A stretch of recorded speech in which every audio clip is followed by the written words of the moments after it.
Shares for beginners. Phil Muscatello and Finpods are authorised reps of Money Sherpa. The information in this podcast is general in nature and doesn't take into account your personal situation. G'day and welcome back to Shares for Beginners. I'm Phil Muscatello. Today we're going a little bit off topic to cover something that's currently affecting many Australians, and that's financial stress. The country's been through an extended period of low inflation and low interest rates, but this year has been a rude awakening. Rents are through the roof, credit cards are groaning under the weight of grocery and energy bills, while mortgage holders are seeing their repayments jackpotting nearly every month. G'day, Betsy. What an introduction. I know. Happy thoughts. Happy thoughts. But we were just having a happy thought that this is the third time you've been on the podcast. So welcome back. Thank you. It's always a pleasure to be on Shares for Beginners. Oh, it's always a pleasure to have you, and congratulations on all of the work and kids and life, and everything seems to be going tickety-boo at the moment. Yeah, it's not too bad. I am experiencing all those things that you mentioned in terms of mortgages, repayments, jackpotting, but life is really good. We've got a growing family, growing businesses, and we live in Australia. I couldn't really ask for much more than that.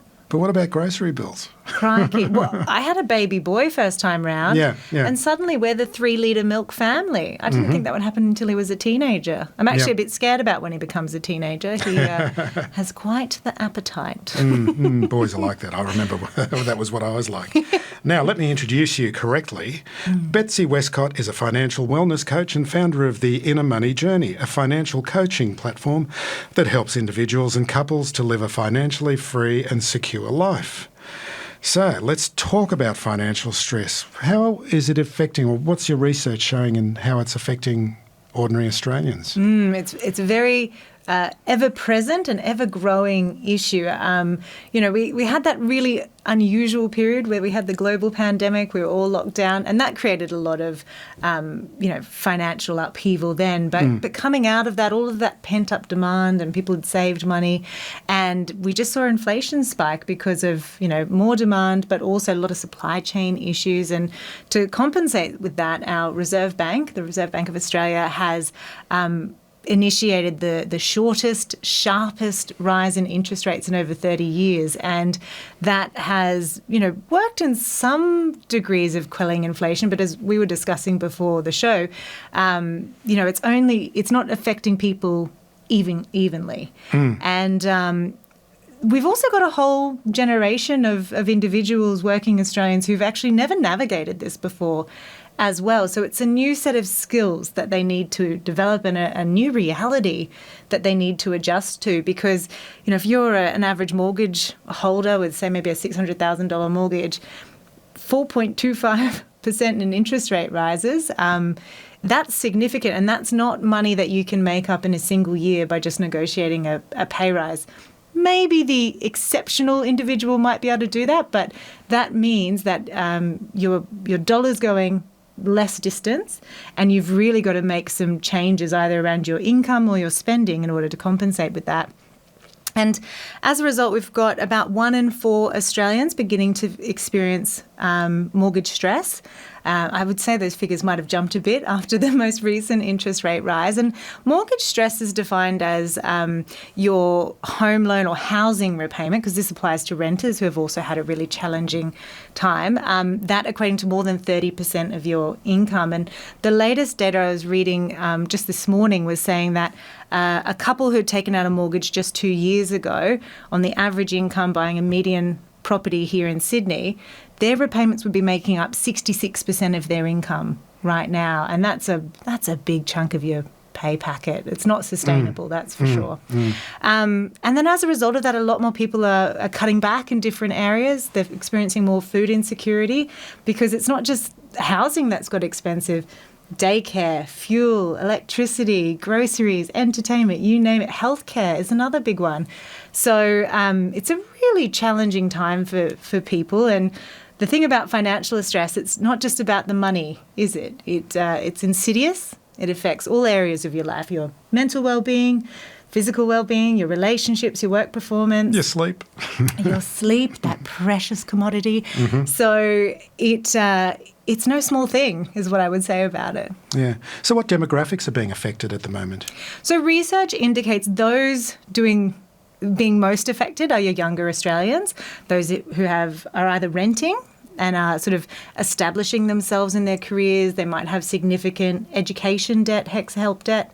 Those with young families and recently acquired mortgages because, of course, with the spike in home prices, that means you've spent a lot of money getting that foothold on the property market, and you also have a high level of debt. So the capacity to absorb those interest rate rises and the significance of those interest rate rises are more profound in that demographic. And it's often coinciding with a period of life, something I'm personally navigating, where, you're bringing little people into the world and that compromises your ability to earn income. And so that's creating a lot of stress. And Alan Kohler, one of my favourite financial experts, he always looks like he's having such a good time when he does his ABC segments, which I always enjoy.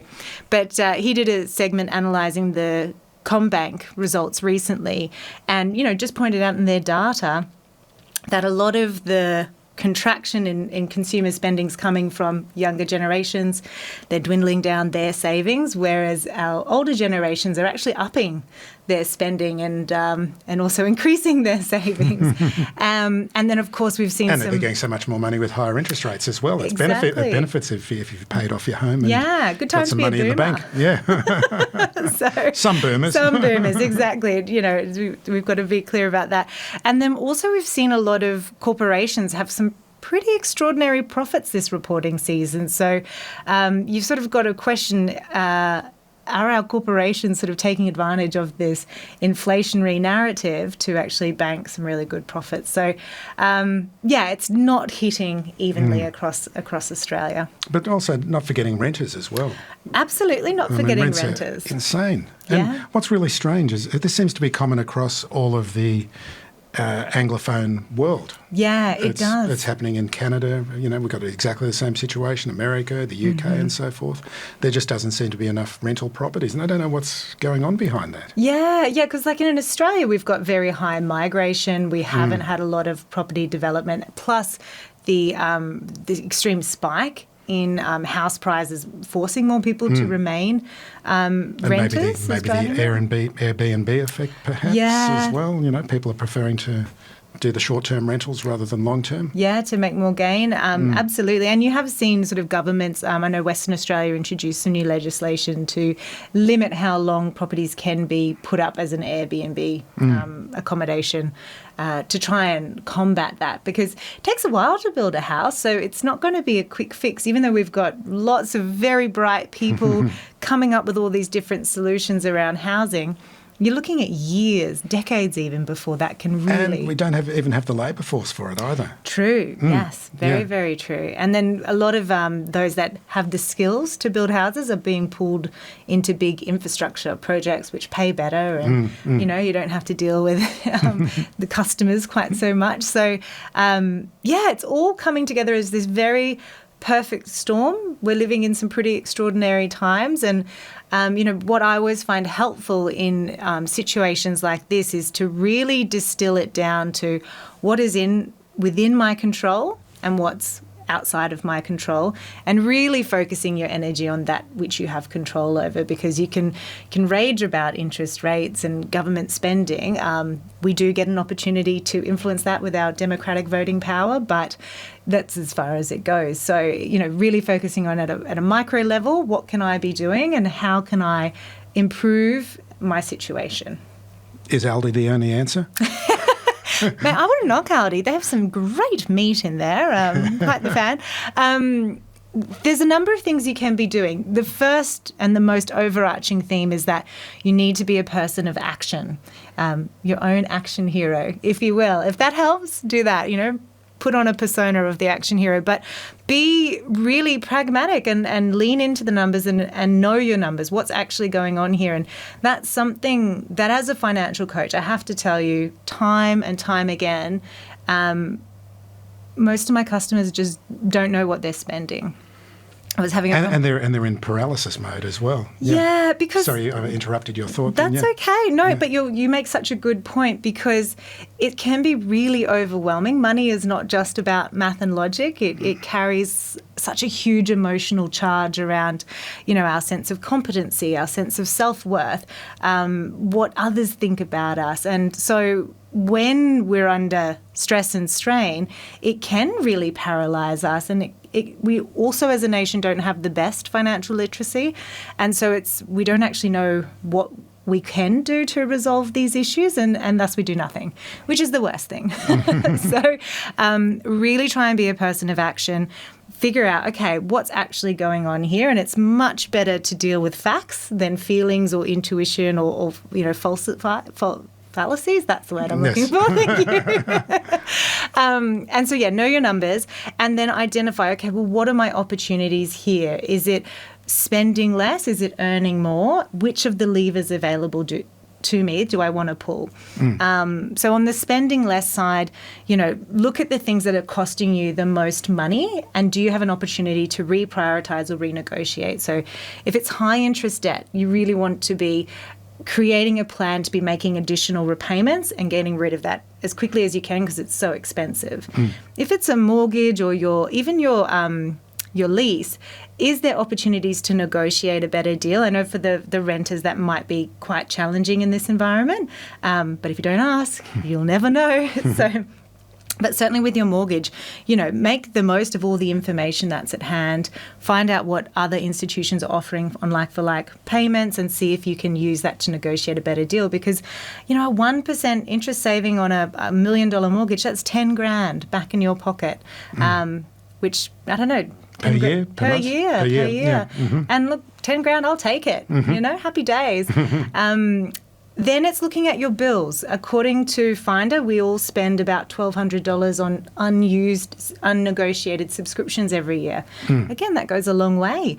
So just going, have I actually used this subscription? And I did mine recently, discovered I have a Stan account. Oh, okay. Who knew? Not me. So that was a little, incentive to really cancel that one, actually, because I wasn't using it, clearly. Or am I actually utilising this and getting bang for my buck? Is there a better deal out there? Insurance policies is a great one, particularly as car, health and home insurance have spiked quite significantly this year. So you would absolutely be a fool to just be renewing and rolling over. Make sure you're negotiating a better deal each time. And it's so easy to go to an iSelect or compare the market or whatever. I mean, I just did that recently with our car insurance. I mean, got $300 off it and stayed with the same insurer because they always have retention people that you talk to, And that's the same thing. With the broadband. Yeah, sorry, go on. Yeah, well, no, to your point, though, you have a lot more power than you realise. And these large companies, they don't want to spend money acquiring a new customer when they can just keep you. So they are incentivized to retain you as a customer. So you've got a better chance than you realise at getting some more money back in your pocket. And, $300, it's not going to set the world on fire, but it all adds up. And if you do this consistently across all your bills, then you're really going to make some significant savings. But the thing that I like to point out is that there's only so far we can go on the spending side. There's a limit, isn't there? Whereas on the income side, that's limitless. It's really up to you what you do there. And that's the one that I think we often overlook. We just default to the spending. But, with the digital economy and side hustles and being able to pick up extra shifts or even just being able to flip things like, look around your house and other items that you haven't been using lately that you can sell.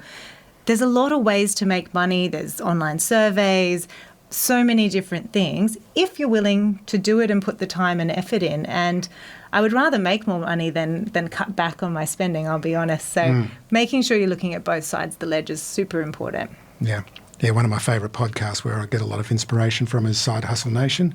It's an American podcast, and it's quite astonishing the kind of money that you can make with a side hustle. And I believe there's a lot of administrative work that can be done online, and people who can stay at home and pick up extra work by doing this, isn't there? Yeah, well, I was just doing a lap around Centennial Park the other day, ran into a girlfriend, and she had this gorgeous golden retriever with her. And I was like, did you buy a dog? And she's like, no, I just I put myself up as a dog minder on Mad Paws, and I get like $65 a day to hang out with dogs, which I love doing. I was like, yeah. Good Fantastic, on you. yeah. So that works. So let's go back just to, because you mentioned about becoming your own action hero, and we talked about paralysis. What's it like, that kind of... I'm just pointing this out because, I'm going through a bit of financial stress at the moment as well, and hearing what you were talking about. We'll come to you and Koshi and Cookie and all of the E's, the blokes, they should be Cook-O and Kosho. I know. What's happened here in Australia? What's going on with Australia? But the emotional side of things about what you're feeling, and it's just actually quite...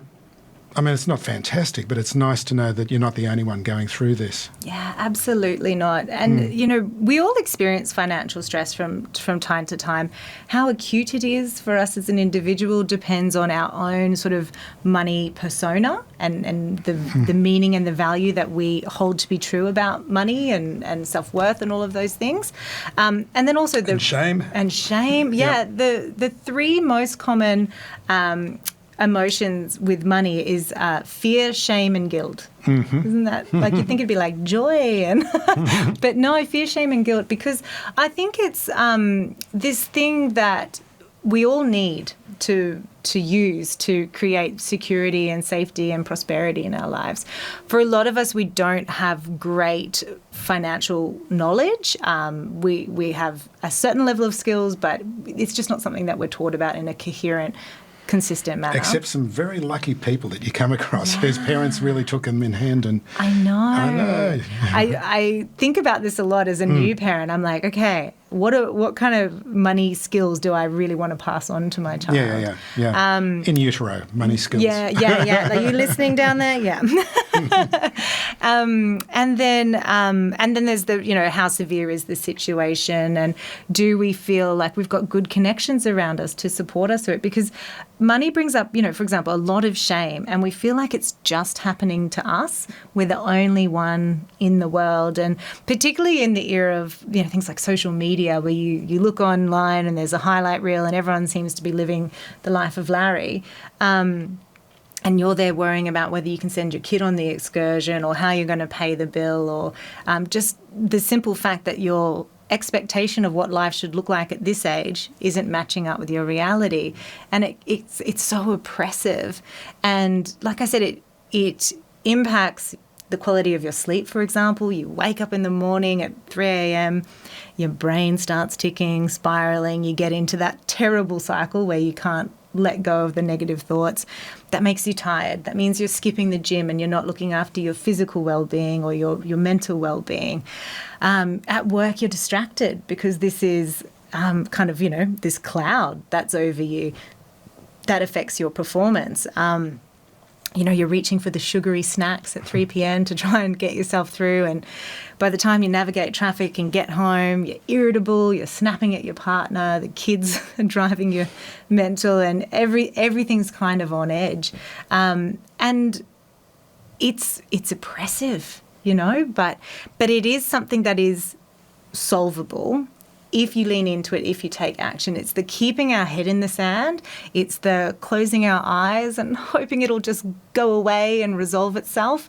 It's the not dealing with fact and going, I just, this can't be happening to me. Well, it is.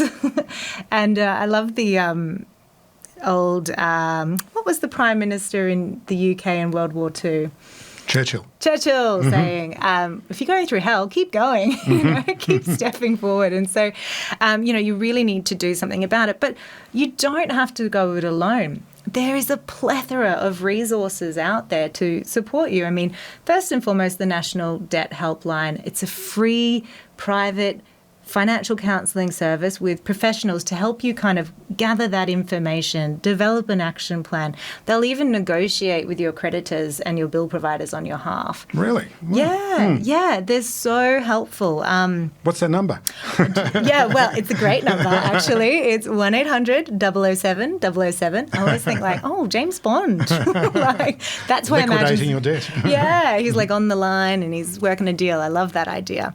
There's also one for First Nations Australians called Mob Strong. I don't recall the phone number for that one, but there are two things worth noting. I mean, don't be afraid to tell your utility provider or your financial services institution hey, like, I think I'm going to have a bit of trouble with this bill.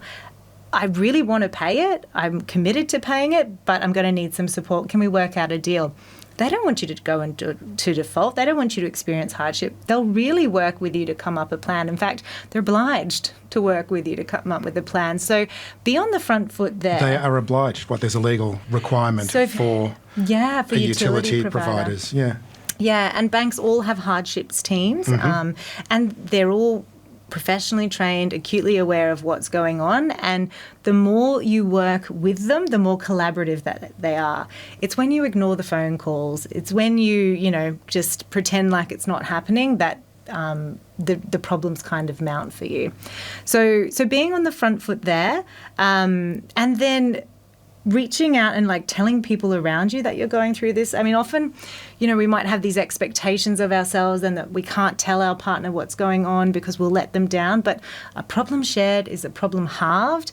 It's something that you can tackle together, and, two heads are better than one, as the saying goes. So, and if that's not something that you have available to you, is there a trusted friend in your broader circle around you? Because whilst it feels like you're the only person it's happening to, let me tell you, you're not. And other people will have gone through it before. And it's really just about developing the mindset and the skills and the strategy to get you through that. That's going to solve this thing. And it is solvable. Everything's figure-outable, as Murray Folio says, which I really love as well.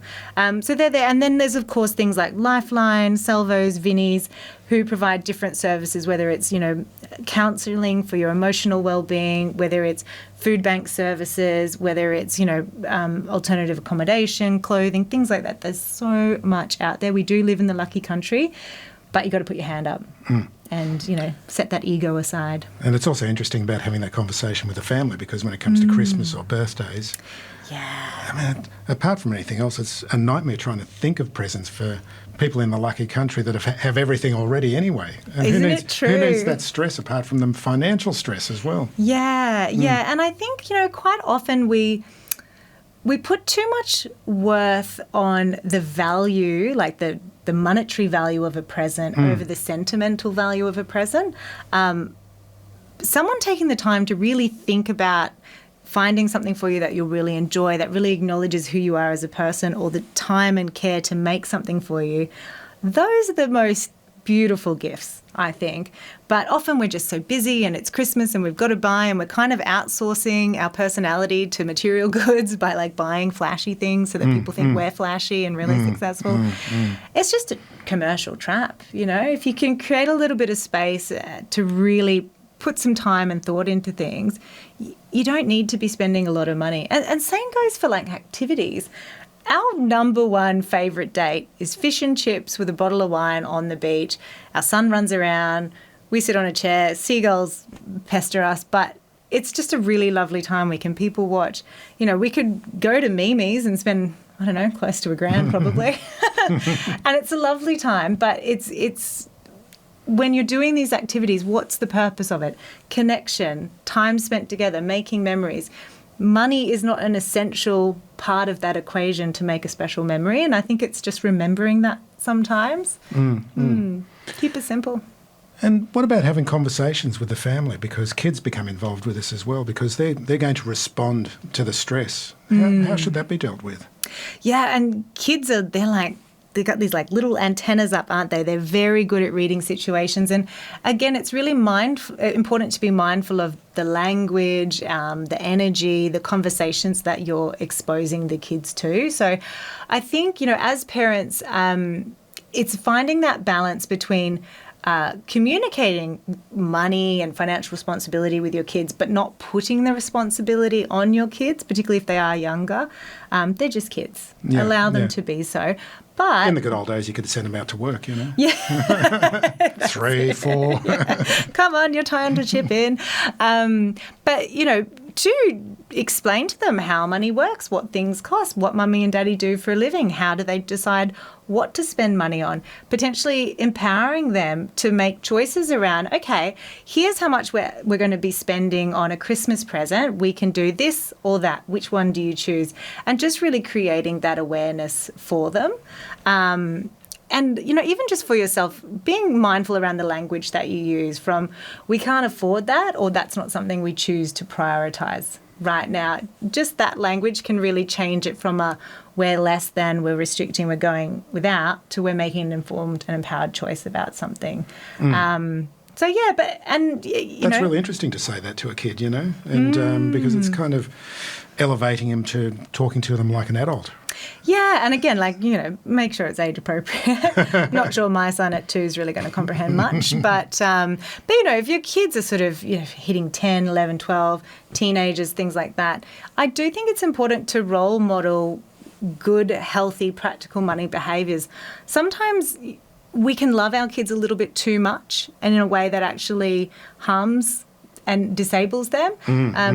Definitely, I was recently working with a couple who they themselves were experiencing a lot of financial challenges, and their love for their children was actually one of the drivers behind why they were in so much financial stress, because they really wanted to provide their kids with the best of everything, and not to have to really understand how money worked, and not to be burdened with jobs and stuff. And the love, that was sound, but actually they weren't setting their kids up for success in the real world.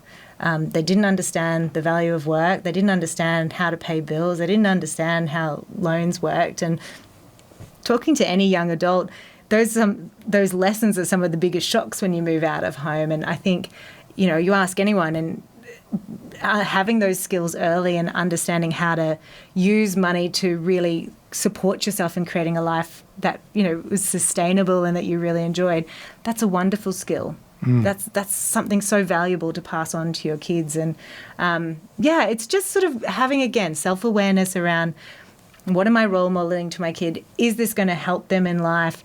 Is this something that is a sound behaviour to be passing on to them? So what else do you like about Aldi? Aldi. Oh, well, I always get sucked in by the bargains, but I like looking at them. I never really buy them. Yeah, I mean, that centre table sort of thing, I know. I'm always curious. I'm like, what is in here today? I know, I've got friends who have been Aldi fans for years, and that's what they generate, they go to, like, I bought a guitar. Yeah, which it's fine if you were looking for a guitar. I think you've got to, tread carefully with those bargain tables. Is it actually something that you intended to spend, or is it actually causing you to spend more? But, my 2 favourite things at Aldi is the meat selection and the chocolate selection. And they're not sponsors of this podcast. They are not sponsors of this podcast. I'm just a recent convert to Aldi. Their bocconcini's great too. Oh, yes. And halloumi, great halloumi. True, yes. Yes. We could go on, I feel. But yeah, Aldi's great. So tell us about the course. You've put together a course, haven't you, with a couple of other chaps? Yeah. So Luke Cook from Cuppa TV, which is a platform that provides well-being content for corporates. We all spend a lot of time at work, and research does show that when you do invest in your employees' well-being, they enjoy their jobs better, they have better productivity and performance, and they stay with you longer. So, these are pretty good investment for corporates to do that kind of stuff. So because it's a big thing for corporates these days to provide those sort of things, and financial literacy and so many kinds of things that, I don't know, I've always been a freelancer, so I've never experienced any of this. Work packs? That sounds amazing. Give me some of that. Yeah, so he runs Cuppa TV, and that's what they sort of do, and they bring different experts from across Australia and the world to do that. And I'd been a long-term speaker for them. And, Cookie himself has experienced different financial challenges. His first business was decimated by COVID, and that came at a really challenging time in life with 2 little kids and a big mortgage and all of that. And he just really could see the value in actually equipping people with the tools to be able to navigate it. And then we pitched it to David and David Koch, and he was happily keen to be involved as well, very passionate about personal finance, and again, just really tuned into the fact that this was going to be a tough time for a lot of people. And we all just shared the view that knowledge is power. Giving people the right tools and support to navigate this is going to result in better outcomes for individuals, better outcomes for communities and families, and what's not to love about that. So, we pulled it together. It's a 10-part self-study course.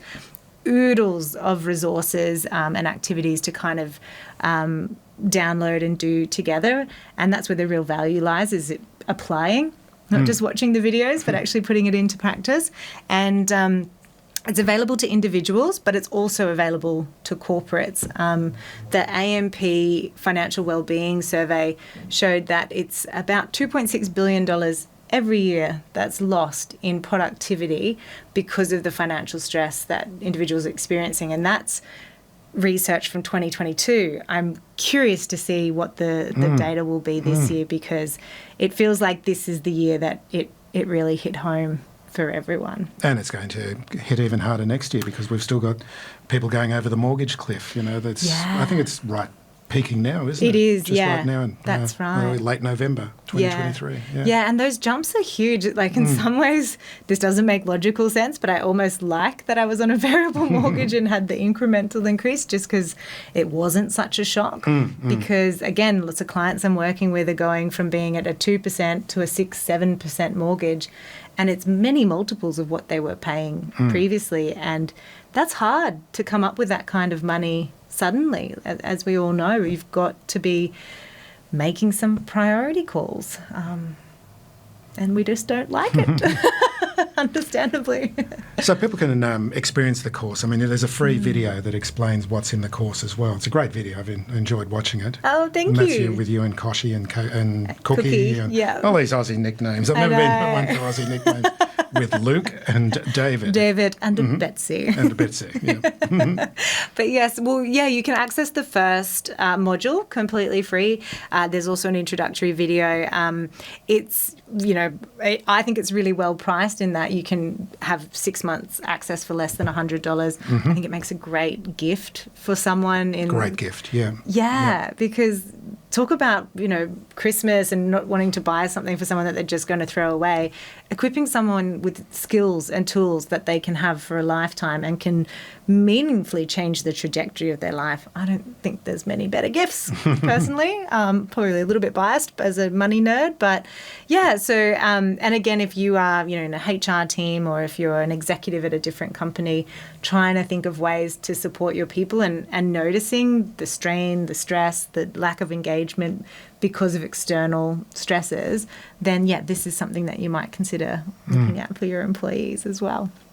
So for listeners of this podcast, we've got a special deal, 10% off. We do. So the discount code is PODOFFER for a 10% discount. So that's pretty good for a $99 course. Yeah. Another $10 off. So more money in your pocket. Makes it pretty inexpensive. That's right. And PODOFFER is PODOFFER, just because this is a listening podcast. How do you spell it? There'll be links in the blog post in the episode notes. Yeah. Yeah. Yes. But that's available. And again, if you're someone that is experiencing this, if you've got family members experiencing this, help them to be an action hero, help them to resolve this problem, because it is figure outable. There are so many things you can do about it, but it's that acknowledging the overwhelm, the paralysis, and giving them a path forward, I think is one of the best things you can do. And going back to World War II, keep calm and carry on. Yeah. Nice link there, Phil. I like that. Betsy, thanks very much for coming back on. It's been great to see you. Thank you so much, Phil. And thanks for giving this topic some attention, because it's certainly an issue right now, isn't it? Yeah, although it's not about shares, but, what the hell? Yeah, what the hey? Thanks. Thanks for including us. Thanks for listening to Shares for Beginners. You can find more at sharesforbeginners.com. If you enjoy listening, please take a moment to rate or review in your podcast player, or tell a friend who might want to learn more about investing for their future.